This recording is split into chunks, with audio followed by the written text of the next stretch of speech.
और चर्चा में देश के वरिष्ठतम पत्रकार मेरे साथ जुड़ चुके हैं और आज हमारा स्टूडियो भी पूरा हरा भरा दिखाई दे रहा है, पूरा सजा हुआ है।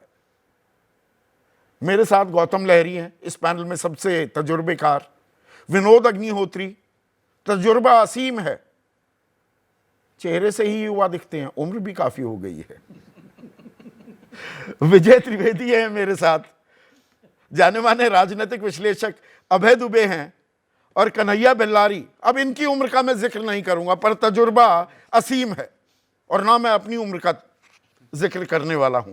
तो ऐसे में अभय, ये 3 स्विंग स्टेट्स की हम बात करने वाले हैं। ये झूला, सत्ता का झूला किस ओर झुलाएंगे और यहीं खेल अटका हुआ है क्या?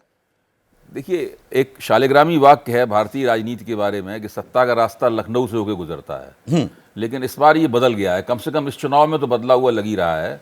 मेरा मानना है कि ये 3 प्रदेश, जिनमें मैं कर्नाटक भी जोड़ दूंगा, बिहार, बंगाल, महाराष्ट्र, कर्नाटक, इन 4 प्रदेशों से ही तय होगा कि दिल्ली के ऊपर भारतीय जनता पार्टी को सम्मानजनक संख्या के साथ में हुकूमत करने का तिवारा मौका मिलेगा या नहीं मिलेगा। सम्मानजनक के मायने? सम्मानजनक का मतलब है कि एक स्पष्ट बहुमत मिल जाए, 10, 5, 15, 20 सीटें, उससे ज्यादा भी हों, 25, 30 सीटें ज्यादा भी हों, मतलब 300 के आसपास। तो बात 400 पार की नहीं रहेगा? नहीं, वो तो पार पर देखिए, वो तो आप जानते ही हैं मैं उसके बारे में क्या कहता हूं। वो तो कार्यकर्ताओं के लिए लक्ष्य सेट किया गया था और जो कार्यकर्ता एंकर हैं उन्होंने भी उसका पालन किया, तो वो तो मैं उसकी बात, उसको एम्पलीफाई किया उन्होंने, तो उसको मैं नहीं जा रहा हूं वहां पे। मेरा मानना है कि भारतीय जनता पार्टी ने 4 राज्यों में बेहतरीन प्रदर्शन किया, 2019 से मिलता जुलता प्रदर्शन किया, तो फिर भारतीय जनता पार्टी दोबारा दिल्ली में मोदी जी पूरे दबदबे के साथ हुकूमत करेंगे। तो और अगर नहीं हुआ तो ये बहुमत प्राप्त करना ही मुश्किल हो जाएगा, उससे कुछ नीचे भी जा सकते। अभी आधी से ज्यादा सीटों पर वोटिंग होनी है बिहार में, आधी से ज्यादा सीटों पर वोटिंग होनी है पश्चिम बंगाल में, और कल 5वें चरण के मतदान के बाद 48 सीटों पर वोटिंग मुकम्मल हो जाएगी महाराष्ट्र में।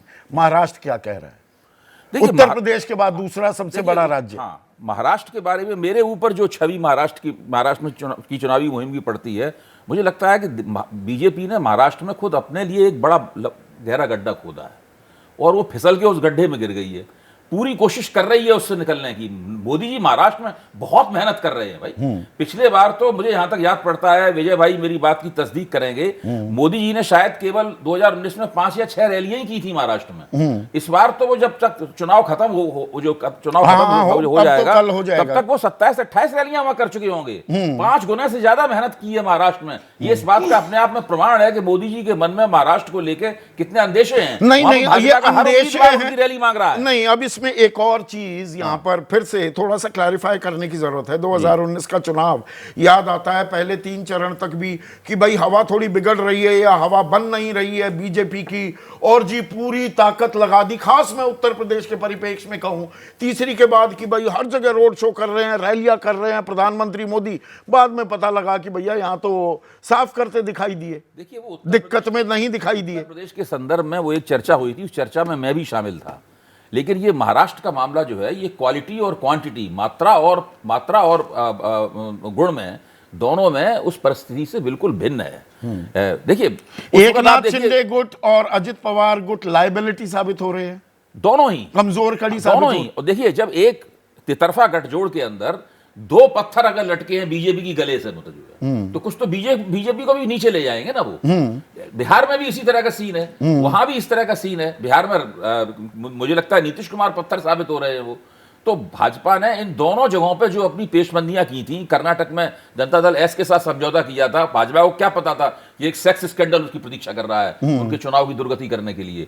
तो वो जो किया था, इन सब जगह जो पेशबंदी जैसी भाजपा चाहती थी उस तरह नाकाम नहीं हुई है। भाजपा को एक विश्वसनीय समीकरण इन प्रदेशों में नहीं मिल पाए हैं।